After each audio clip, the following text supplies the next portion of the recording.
How is Islam Makhachev favored over JDM at UFC 322? Look, I was stunned when I pulled up this line. I thought it was going to be Islam minus 135, JDM plus 115. I thought it'd be pretty much a 50-50 fight, a 55-45 type deal.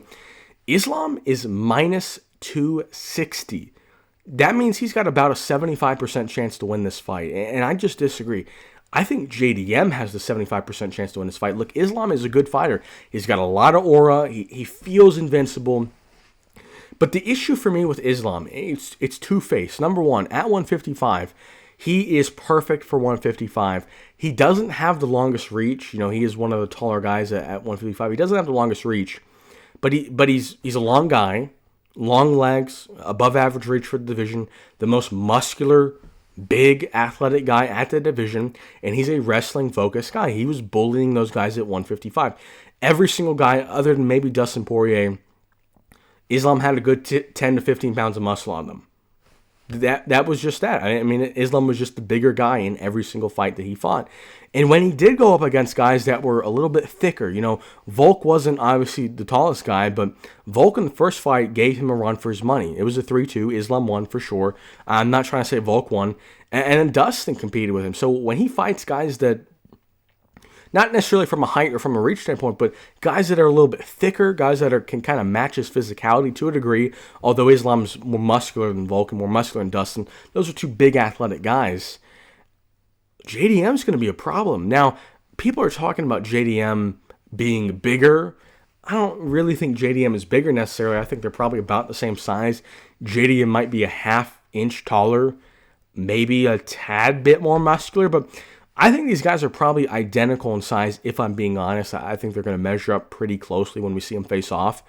Kind of the issue for me is we saw JDM fight a guy that is Islam's style, a pressure wrestler with pretty good defensive boxing. You know, Bilal isn't as good defensively as Islam. Bilal's probably a better straight-up boxer than Islam, but a similar-ish fighter that's more physical. You know, Bilal was the bigger guy when he fought JDM.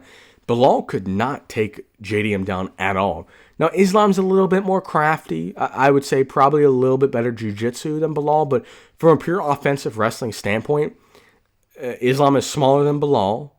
He's less strong. He's less explosive. And I don't think Islam's going to have a lot of success with JDM from a wrestling standpoint. He might get him down one round and bank one round based off that. But I think JDM is going to be a significantly better boxer. Maybe from a kicking standpoint, Islam can kind of outmatch him. He's got a pretty good head kick, as we saw with Volk.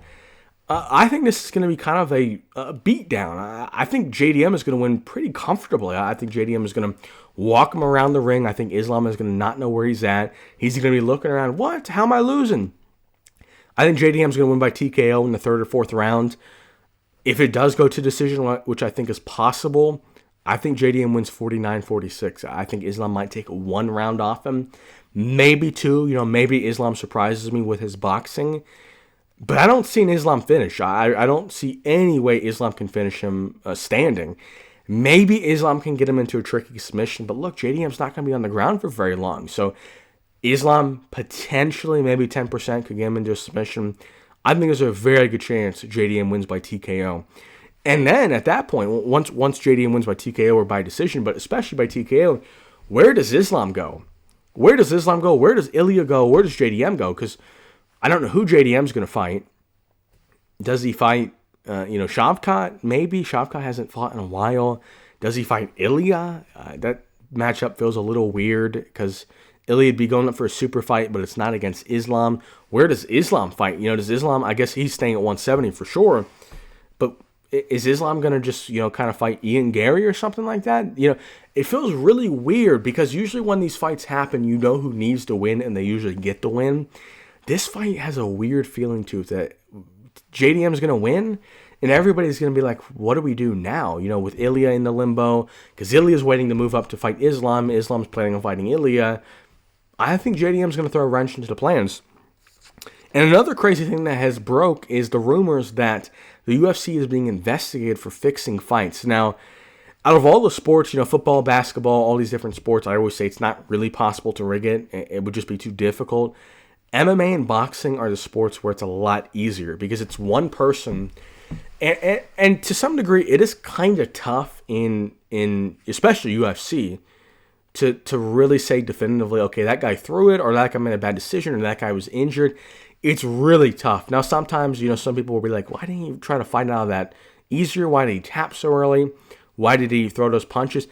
Boxing and UFC, I guess MMA as a whole, that would be the sport between the judges and then fighters throwing it, that it's like, okay, it could hypothetically be rigged, but it just seems so ridiculous to step into a ring and potentially rig it.